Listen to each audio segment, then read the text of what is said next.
Hello and welcome to Onward in Love and Caregiving. I'm Greg Johnson. I'm the president and CEO of Greg Johnson Partnerships International, based here in New York and with our affiliate office in Bali, Indonesia, where our present project, the Sahaja Foundation, finds its home, and we are so proud of them.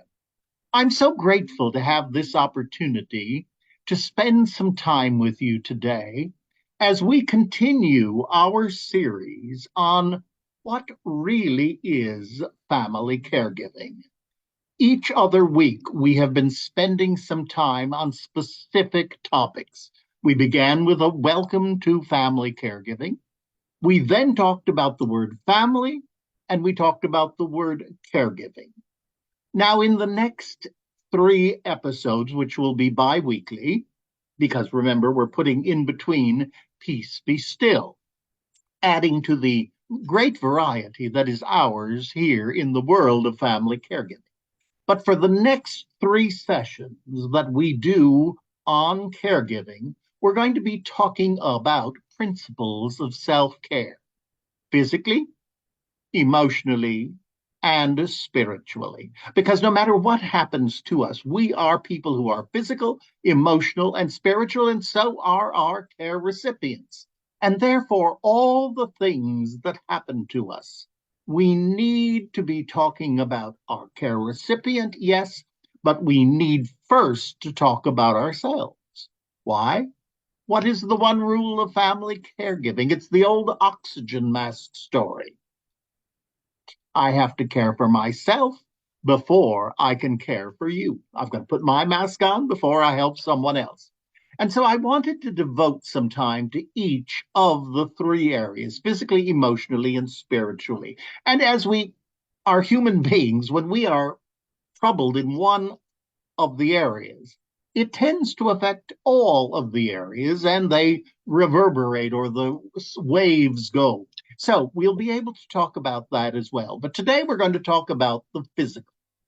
Now, physical, whenever I think of that, I start to smile because at this point in my life, having gone through polio and heart attacks and strokes and a hip and a few other things, I'm always interested in what happens when I go to see my doctor. Well, they tell me lots of wonderful things. They give me lots of brilliant information. They guide me. We go back and forth. I don't always agree. They don't always agree. We work about it. It's a dialogue. Remember that it is a dialogue.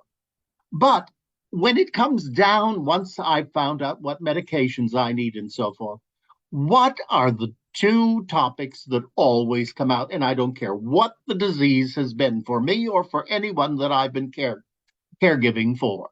It always comes down to diet and exercise. Now, I really don't like either of the words because I love to eat and I'm not that fond of exercising. But I've learned to respect each of them because each of them makes my quality of life much better. Now, I must admit, instead of diet and exercise, I have come to love rather the two M words, moderation and movement. But we need both of them. We need both of them in order to function. And with each of them, we can be partnering with our care recipient. Now, what do I mean by that? Well, for example, with diet, if a care recipient is on a specific healthy diet, we too can look at what that diet is. And instead of having to be preparing two meals, we can prepare one and perhaps augment ours with something that we would like that isn't appropriate for the care recipient. But it allows us to do things together. And that's a great help because we're going to talk about it later. Isolation can be very, very strong. So the one person we have with us is our care recipient. And so we need to keep that dialogue going, no matter what planes of conversation we're dealing with. And we're not talking of that today, but that is the reality of where we are. And so when we're preparing food, that becomes something that we can do together.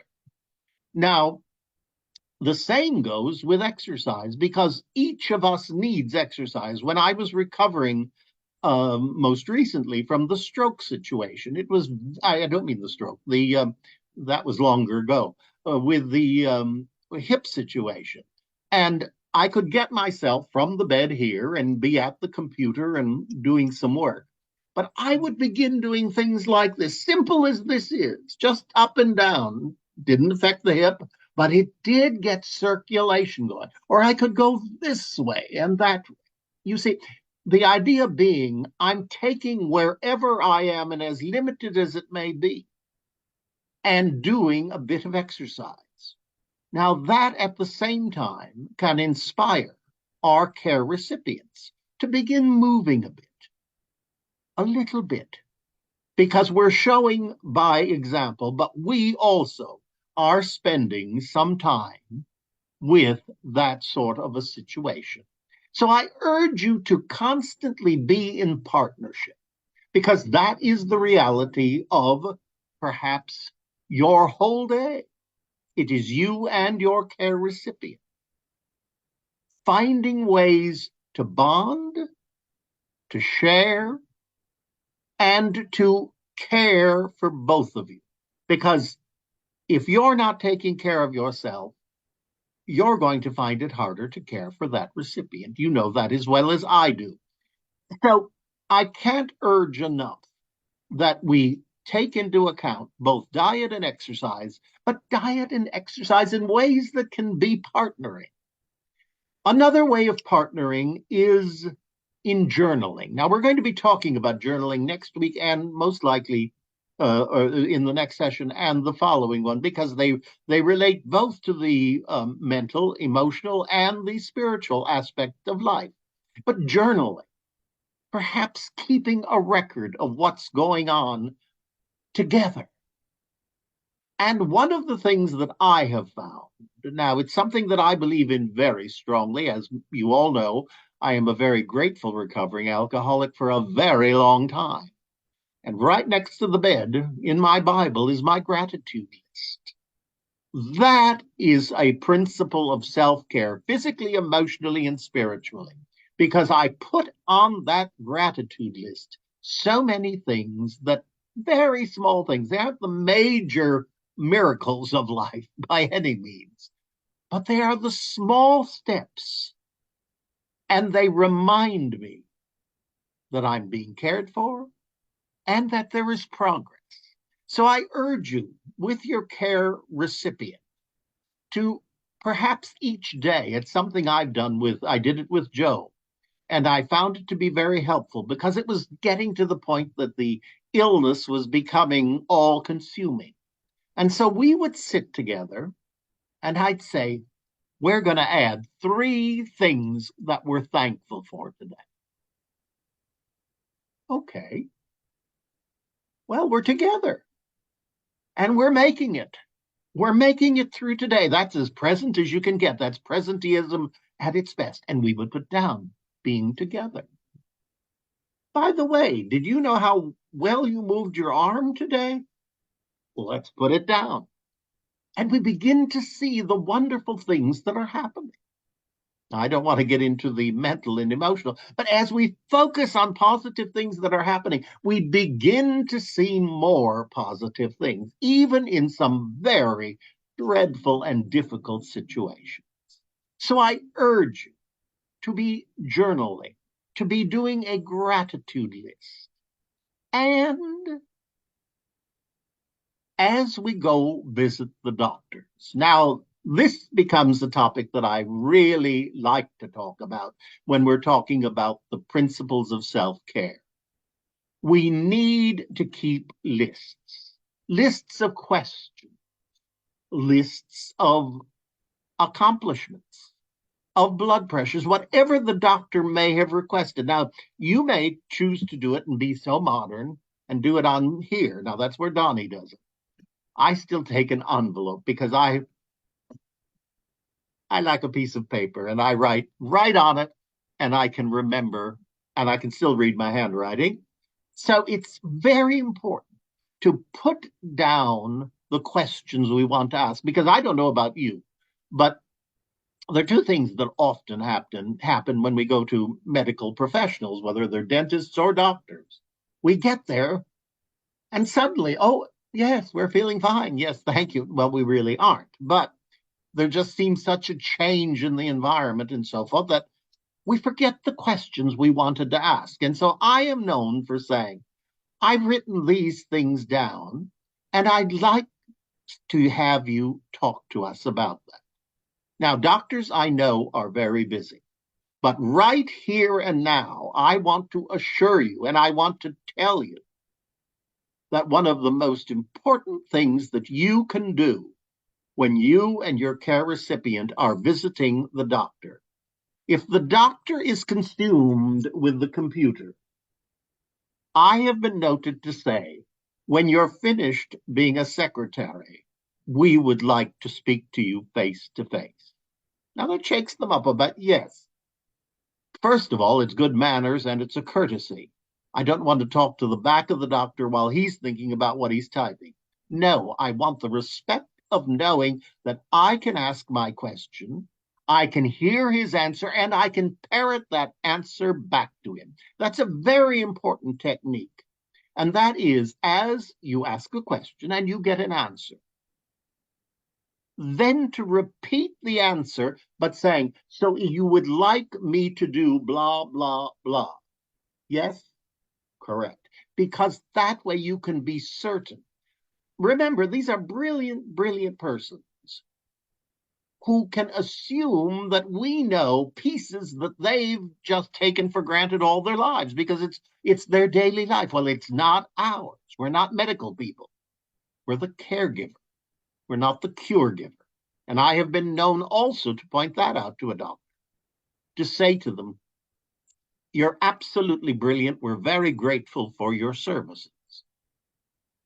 However, you need to understand, in order for me to be an effective part of your team for this person, my husband, my partner, my wife, whatever it is, I need to have an understanding of the curing process that you're doing so that I can properly deal with it.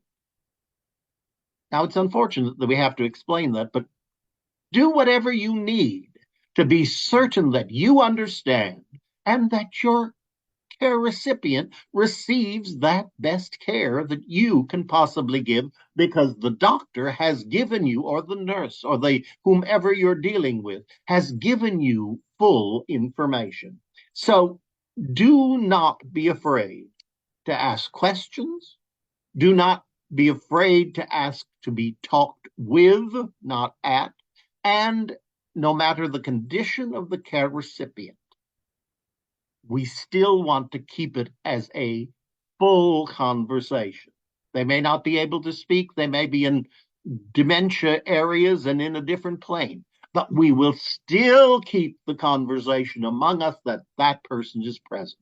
We do not talk at anyone, we don't talk about anyone. We talk together, and that makes a huge, huge difference. Now, also, I want to urge you. Um, I want to urge you to do something that I have done here. And it's something that I started quite a long time ago. Actually, it was my late husband who got us started on it when he was beginning to fail in his health. And we never knew when, in his case, he was going to have to go off to the hospital for treatments. So to this day, in my front closet, there's a go bag. It's a hospital bag. It's a bag that has in it personal items. It has in a blanket, because I'm always cold, a little shawl, need my little shawl. It has an extra pair of glasses. It has some items for the computer. It has an extension cord. It has all sorts of things that one might need in a hospital setting. But it's not something that I have to think about. Oh, we've got to go to the hospital today. Let's get everything. No, no, no. On a very leisurely day, I put the suitcase out here and I continue. I'm very blessed. My current husband not my late husband, but my current husband, is someone who's extremely organized and very medically based. So he is constantly looking at what I put into the suitcase to make sure that it is not something that is expired. I never think of expiration dates. I can't find one on me, so I don't look at it in anything else. I know that's not intelligent, but then that's not my world. Um, I'm blessed to have somebody who it is, but I share that with you. So having a go bag can be an enormously positive thing. And I urge you to think about it when you have the opportunity to do that. Now, in that go bag, I have always had certain documents that I know I'm going to need. For example, if I'm about to go into the hospital, I have received confirmations and so forth, and very often they're in the phone. I can't find anything in the phone, and least of all when I'm nervous. I print them out. I have those with me. The letters of authorization. But I also have with me, and I always take a look here to make sure I don't forget any. I have a copy, and I hope all of you have this, not only for your care recipient. This is one of the gifts of caregiving, because as you prepare these documents for your care recipient, prepare them for yourself and your family. What are they? A healthcare proxy or medical power of attorney appoints an agent to make medical decisions for someone who can no longer make decisions for himself. I have that in my file in multiple copies. Here it is, make your copy, I say to the intake person. Secondly, a living will states a person's wishes regarding his or her health care, particularly those regarding end of life decisions. Let's face it, we are born to die. We don't know the expiration date. I said that before. But what we do know is that we came into this life and we will leave it. There are certain documents that we need even in death. And then there's some that we need even after death, but I'll talk about that in another series. And the third one is HIPAA, HIPPA. That is the Health Information Portability Act. In other words, who can know what's going on with you? And a HIPAA, HIPAA release authorizes an agent to have access to a person's private medical information.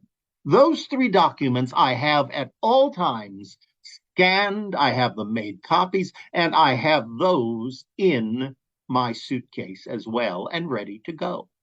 Because, first of all, I don't have to fill out anything when I get to the hospital. And secondly, it has been notarized, and my lawyer has it, and Donnie has it, and it's there. So I cannot urge you enough. These are documents that are needed, just as a will is needed, and that's one of those after death has taken place. But I can't tell you how important it is for each and every person, and age has nothing to do with it. Age has nothing to do with it. Those are documents that each and every one of us needs, and they're very simple. You can download them, you can have them with you at any time. In my case, my lawyer did that sort of thing. You can have your lawyer do the same sort of thing. But it is always important that those documents are there and they're ready. And then you can go off and continue to be the caregiver that you are, because those decisions have been made previously. Now, a couple of other things that I want to share with you on the principles of self care physically. How can you, when you're so busy with your care recipient, first of all, and this goes to anyone in a 12-step program, you're going to know the 3 C's. Write them down if you don't know them. You didn't cause the situation. You can't control the situation, and you can't cure it. You're a caregiver. So those 3 things are extremely important. You can only be present and caring for today. Now, one thing that I urge caregivers to do, especially if you're feeling isolated, if you have a care recipient who says, don't go, don't go, don't go, and they all get to that point at some time, have someone you can call, have a buddy, have someone that you can call who will hold you accountable, who will say to you, you're going out for 10 minutes today and take a walk. Call me when you get back. Accountability is not cruel. It's probably one of the kindest things that can happen. Also, one of the best ways to break isolation for both of you is together to make a call to someone else. I hope to my dying day that no matter how sick I am, I can get on the phone and call someone else and see how they are. Because what happens? Yes, you know it. When you reach out to someone else, that blessing comes back to you. And you feel much better for having done that. You may be tired when it's over. That's all right. You can be tired. Rest. But the gift is you reached out to someone else. And in reaching out, it breaks isolation. And that's true for the care recipient and for you. There's a program I did years and years ago at one of the churches that I was involved in. It was called Cheering. In other words, people who were confined to home, people who were very much alone and isolated. We got them involved in each week calling 2 people. And just knowing that on such and such a day, they were going to make that call, it gave them purpose and it gave them blessing. I urge you to think about that. Also, we're blessed with this thing that I'm talking to you on online. There are some wonderful, wonderful support groups. Many of you know that I post the brilliant Reverend Marian Gambardella's support group every first Saturday of the month at the Marble Collegiate Church. I'm so grateful to Marble for sponsoring this non-disease specific support group and having the absolutely brilliant Reverend Marian A. Gambardella. So if you need more information on that, of course, send me a note and I'll be only too happy to send that to you. And by the way, speaking of that, whenever you would need some specific information, it's very simple. My email address that I use with the broadcasts is Greg Johnson at gjp-international.com. Once again, Greg Johnson at gjp-international.com. Feel free to write me. And also, if you would like to have a copy of this booklet, which I love and adore, and I'm totally prejudiced because I wrote it long ago, but this is its 4th edition, and it is just what it says. Care for the family caregiver, a place to start. None of us ever went to school to learn family caregiving. This book says, of course you didn't, but let's walk together. Oh, that's the theme always for me. Let's walk together. And here's where we can begin. And it's a very powerful book. And also, and we've talked about this woman many, many times, the very brilliant Sheila Warnock, Share the Care. Now, this program, per se, that's in the book, is written for those who are helping the caregivers. However, within that book are many, many charts and documents that can help the caregiver as well. Or if you have a friend who said, how can we help? Give them the book. The whole plan is right there. The principles of self-care physically. Well, there's a lot, isn't there? But because there is a lot, it means there's a lot of options. It means we're not alone and we can get help. We can make it one day at a time, and no one asks us to do more. So don't you ask yourself to do more. But remember, you are not alone. And as we walk on together, let us remember, onward in love and caregiving. Namaste. God bless. I send you much, much love and blessings, and I thank you for being the wonderful caregiver that you indeed are. God bless.